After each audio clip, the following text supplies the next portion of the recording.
Hi everyone, and welcome to a new episode where I show you my entire process for making a shadow box. I'm going to be talking about my Doctor Who shadow box this time, and what you're seeing here is actually my printing layout because I didn't bother making a preview for this one because the layout was pretty straightforward. I'll talk about that a bit more in detail later on. In the meantime, let's get started. So, I just wanted to make some Doctor Who fan art without having a really clear idea of what to make specifically. So I started thinking about what bits from Doctor Who I liked that would make a good subject for paper cutting art. And I remembered that bit in season 7, maybe?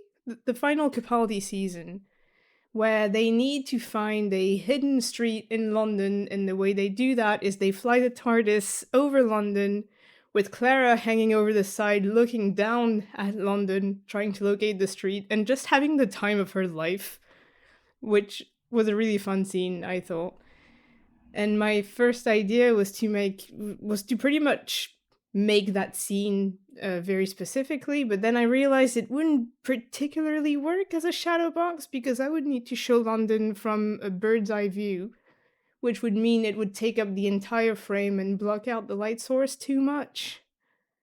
So my second thought was take that as an idea, but instead have London from the side and maybe just show the Doctor and Clara hanging out in the TARDIS, just looking over London, having a relaxed time. But the other issue with that was that if I made everything to scale, the TARDIS would look way too tiny, or the city would look too big. Like you wouldn't get a nice cross section of London. You just get like a few buildings. So I had to cheat the scale a little bit and make the TARDIS bigger than normally it would be. Just so you would be able to tell the details and to tell that they are just sitting there looking at London. I did get comments saying it's weird that the TARDIS is too big. And I'm like, yeah, let's pretend it's closer to the viewer, and that London is further in the background, because even though this turned out to be more like a scenery of London with a TARDIS slapped on top, the TARDIS is still the focus point of the piece, and I wanted it to be big enough so that you could tell what was happening.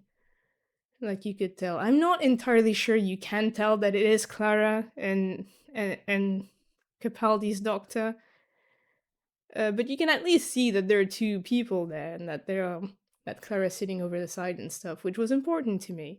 So yeah, for the purposes of just making a nice scene, I took some liberties with the scale,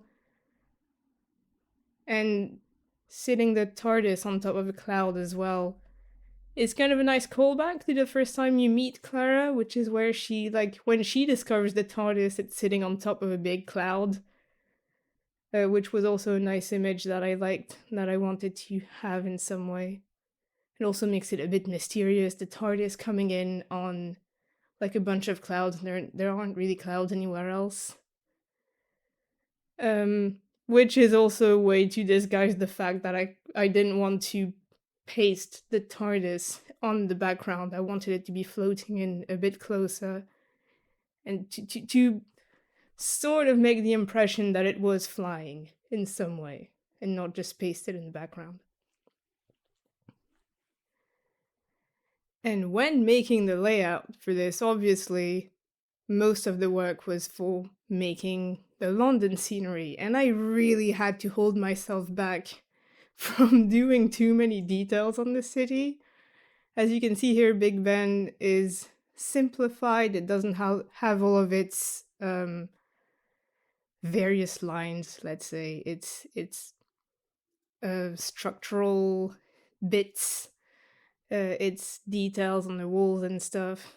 And because I basically traced a photo of London to make the background, which meant, again, I could zoom in really closely and I could see all of the lines and all of the little bits. And as I was tracing, I was like, it would look better with more details, but also I don't want this to take forever. I also, if I add too many details, it's actually going to make it look too busy. Um, it's going to be harder to cut. It's going to increase the risk of mistakes, of cutting things I shouldn't, of making the lines less clear, making the whole thing more confusing. So it was a fine balancing out act, figuring out how much details to include and how much to leave to the imagination. And this is what I mean about the printing thing, is that obviously I'm going to have the TARDIS and the two characters and a background for the TARDIS all pasted together into one thing. But for the sake of printing and of saving paper, I try to keep my floating elements on as few pieces of paper as I can. So if there's a bit of the layer that's going to be cut away, like the sky here, then I'll put a lot of my floating elements there because might as well save up on space, save up on paper. And I wanted to experiment with the TARDIS as well. There was the option of either just doing it all in one shape, the characters and the TARDIS, which I very quickly decided against because I wanted the characters to stand out from the TARDIS as much as possible. And pasting them on top of the TARDIS would mean that their shadow would be darker compared to that of the TARDIS, so you would be able to see more clearly that there are some people in there. And the other thing I experimented with was that I could have left a hole at the back of the TARDIS, like that square, that rectangle you're seeing there is the back of the TARDIS that I'll be pasting behind to make it look like it's filled in. And like I don't think I'd ever done that specific technique before. What I wanted to try with that is to make it distinct from the other elements of the box. Of like, say, a building, and I would cut in a window, and then the window would look empty, versus the TARDIS that would look completely filled in, and its windows would have like a background behind it, if that makes sense. The other advantage of doing that is that the outline of the TARDIS that you're seeing here would look darker than its background and darker than the sheet of paper of doing the sky behind that. So it would make the shadow of the TARDIS darker and then the shadow of the characters darker still. So this was all my attempt to make it stand out as much as possible.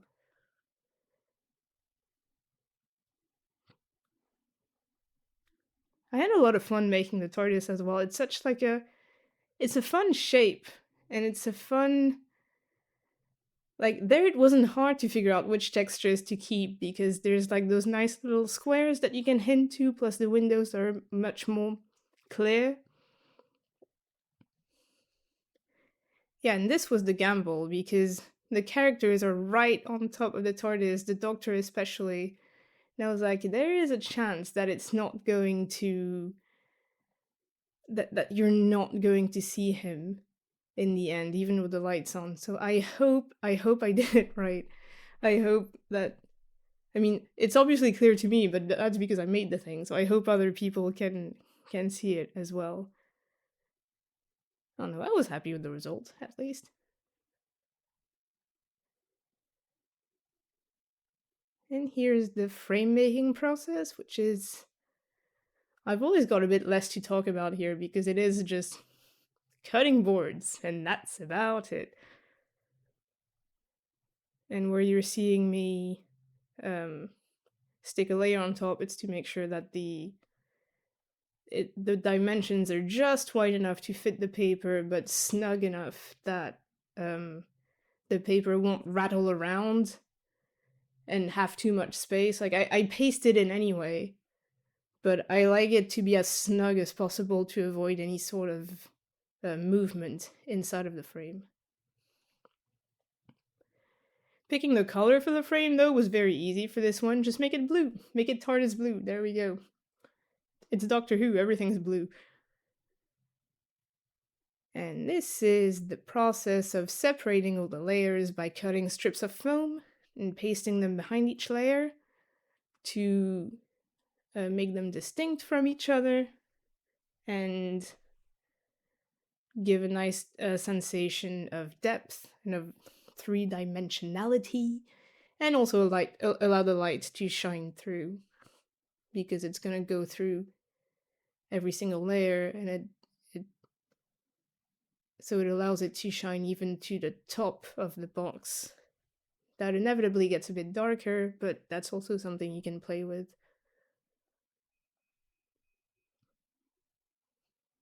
Again, it's another one of those repetitive things, and it always takes a bit longer than I plan. I think these usually take me about 40 minutes to an hour, depending on how many frames I've got, how many layers I've got.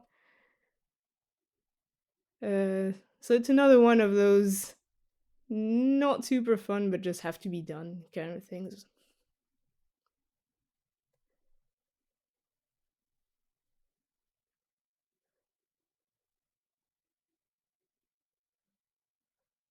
Yeah, that's what I mean. So I make sure to glue every layer together and glue them make sure the glue touches the edge of the wood as well, to make sure that there's as little movement as possible, because once the frame is closed, then you can't really control what happens in there. So I want to make sure that everything's tied down and secure, because it's very annoying when you close it, you realize, oh, something's moved, have to reopen it and do some adjusting.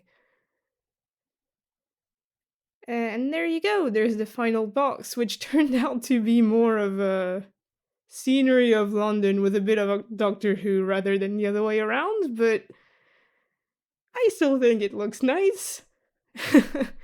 If you like cityscapes with a bit of sci-fi thrown in, then this is the box for you. Um, no, I am quite happy with this one, but I think I might do some more Doctor Who fan art at some point, just to make it more